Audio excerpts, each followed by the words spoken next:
नमस्कार साथियों, स्वागत है आपका ईपीएस 95 मिनिमम पेंशन बढ़ोतरी के एक और वीडियो में। साथियों, आज के इस वीडियो में हम ईपीएस 95 मिनिमम पेंशन बढ़ोतरी से जुड़े दो महत्वपूर्ण अपडेट के बारे में डिस्कस करने वाले हैं। साथियों, वीडियो बहुत ही इम्पोर्टेंट होने वाला है। पूरी जानकारी के लिए आप वीडियो को अंत तक ज़रूर देखिएगा।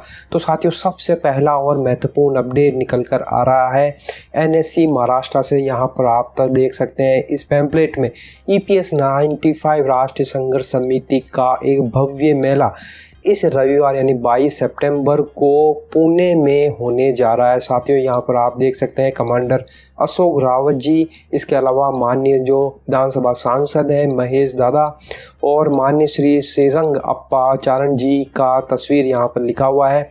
और ये भव्य मेला होने वाला है 22 सितंबर 2024 को रविवार को सुबह 10 बजे और स्थान है संत तुकाराम वेंकट हॉल, पुणे नासिक रोड पर, भोसरी पुणे के अंदर ये सम्मेलन होने वाला है। साथियों, बहुत ही भव्य ये समारोह होने वाला है। हजारों की संख्या में पेंशनर को आमंत्रित किया जा रहा है और ईपीएस 95 पेंशन बढ़ोतरी के मुद्दे को यहाँ से पूरे देश भर में हाईलाइट किया जाएगा, क्योंकि साथियों बड़े लेवल पर ये हो रहा है।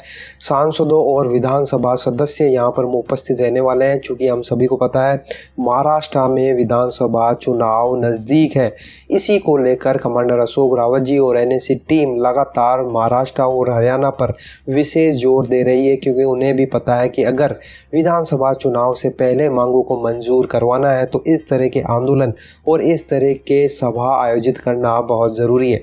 तो साथियों, इसी क्रम में कमांडर अशोक रावत जी और एनएससी की टीम लगी हुई है और 22 सितंबर को रविवार को संत तुकाराम वेंकट हॉल पुणे में ये भव्य समारोह होने वाला है ईपीएस 95 पेंशन बढ़ोतरी को लेकर। तो साथियों, अगर आप इसके आसपास के रहने वाले हैं तो इस समारोह में आप ज़रूर उपस्थित होइए, ज़रूर पहुँचे, ताकि संख्या बल बढ़ सके और सरकार पर दबाव बनाया जा सके।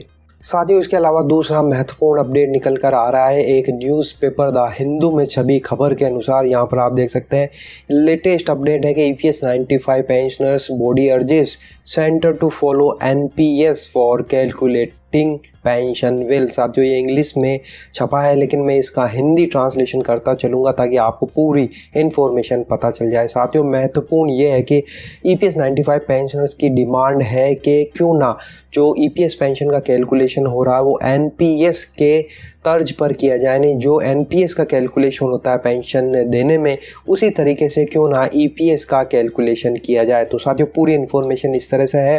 ए Bengaluru based body of pensioners under the employees pension scheme 95 of the Employees Provident Fund organization has renewed its call for calculating the value of pension wealth under the scheme on the lines of the NPS National Pension System and fixing 8% rate of interest for the pension scheme। तो यहाँ पर कह रहे हैं कि जो Bangalore based body है pensioner association की एम्प्लॉयज 95, उनकी डिमांड है कि एनपीएस की तरह ही ईपीएस 95 का कैलकुलेशन किया जाए, क्योंकि एनपीएस में जो रिटर्न है वो 8% का रिटर्न आता है। उसी तरीके से ईपीएस 95 का भी कैलकुलेशन किया जाए। आगे लिखा है in a response to an article on EPFO pensioners on the frequently asked question page in the Hindu on Sunday, RTI Retired Officers Association stated that even though the EPS was similar to the NPS in terms of being a contributory scheme, the pension amount was being calculated based on fixed pensionable salary and not on the basis of accumulated pension fund that was being followed in respected of the NPS। तो यहाँ पर ये कहा जा रहा है कि जो ईपीएस का कैलकुलेशन होता है वो फिक्स पेंशनेबल सैलरी के रूप में होता है, जबकि एनपीएस का कैलकुलेशन जितना भी फंड एक्यूमुलेटेड हुआ है उसके बेस पर एनपीएस का कैलकुलेशन किया जाता है, जिस वजह से एनपीएस में जो रिटर्न है और जो पेंशन बनती है वो अच्छी खासी बनती है, जबकि ईपीएस में ऐसा नहीं होता है। आगे यहाँ पर क्लियरिटी से समझाया हुआ है। तो यहाँ पर लिखा है कि pension amount giving illustration the body pointed out that as per the present EPS 95 स्कीम the maximum pension a retiree would under normal circumstances get for 35 years of service was 7,500 per month or 90,000 per annum. This work out to 3.06% return on the member's accumulated pension fund. Similarly, for 25 and 30 years, the monthly pension amounts would be 5,357 5.14 return and 6,428 3.98% return respectively. तो साथियों यहाँ पर कहने का मतलब है कि EPS 95 में अगर कैलकुलेशन किया जाता है तो फिक्स पेंशनेबल सैलरी के बेस पर पेंशन निर्धारित होती है, जिसमें 35 साल की सर्विस के लिए 7,500 रुपये मंथली पेंशन मिलती है अगर पूरी सर्विस हुई है, और सालाना 90,000 मिलते हैं। और जिसका रिटर्न अगर हम देखें पूरे एक्यूमुलेटेड जितना भी फंड जमा हुआ है EPS 95 फंड में, तो उसके हिसाब से 3.06% का ही रिटर्न मिलता है। और इसी तरीके से 25 साल और 30 साल की सर्विस में जो पेंशन मिलती है वो 5,357 और 6,428 ही होती है, जो रिटर्न के मामले में 5.14 और 3.98% ही होती है। आगे लिखा है कि advocating the determination of A 8% rate of return on accumulated pension, the pensioners body argued that the existing rate of return expressed as a percentage of pensionable payable was very much lower than that of banks. If 8% ROO was taken, the monthly pension would be been 8,329, 12,907 and 19,633 for 25 years, 30 years and 35 years of service respectively।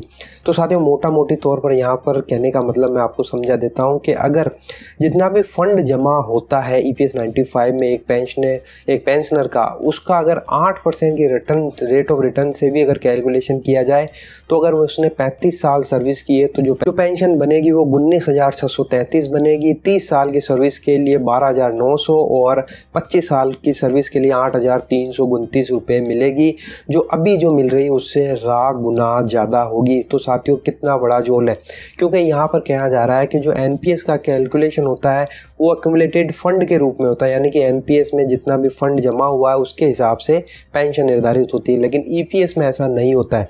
EPS में जो भी last pensionable service और pensionable salary है उसके हिसाब से ये calculate करते हैं, और रिटर्न के मामले में ये 3.06% ही निकल कर आता है कि यही अमाउंट अगर बैंक में भी होता है तो 6% 7% का रिटर्न बनता है, और NPS का जो कैलकुलेशन है वो 8% के हिसाब से बनता है, यानी 8% रिटर्न मिलता है। तो उस हिसाब से अगर आज अगर देखा जाए, अगर कि पेंशनर को अगर 7,500 पेंशन मिलती है अगर उसने 35 साल सर्विस की है EPS 95 के तौर पर, लेकिन अगर वही NPS में अगर उसका कैलकुलेशन होता है NPS के कैलकुलेशन फॉर्मूले के हिसाब से, तो उसकी जो पेंशन बनेगी वो 19,633 रुपये, लगभग आप देख सकते हैं 3 गुना के आसपास बन जाती है। तो इसी वजह से बेंगलोर बेस्ड जो ये बड़ी है ये आर्ग्यू कर रही है और सरकार के खिलाफ, EPFO के खिलाफ, कि क्यों ना NPS के तर्ज पर EPS 95 का कैलकुलेशन किया जाए, ताकि जो रेट ऑफ रिटर्न है वो अच्छा मिल सके। वो जितना फंड जमा हुआ है EPS 95 के अंदर एक पेंशनर का, उसी के हिसाब से उसकी पेंशन का कैलकुलेशन किया जाए। साथियों ये बहुत ही इम्पोर्टेंट अपडेट है जो निकल कर आई है।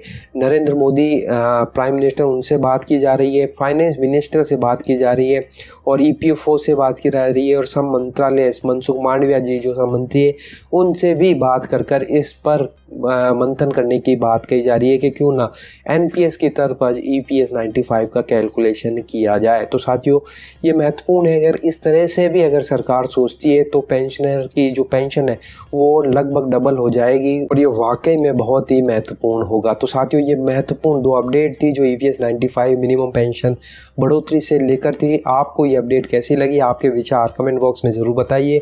वीडियो अगर आपको अच्छा लगा तो लाइक शेयर ज़रूर करिएगा। इसी तरह की अपडेटेड इन्फॉर्मेशन प्राप्त करने के लिए आप चैनल को सब्सक्राइब ज़रूर कर लीजिए। तो फिर मिलते हैं, तब तक के लिए अपना ख्याल रखिए। जय हिंद, जय भारत।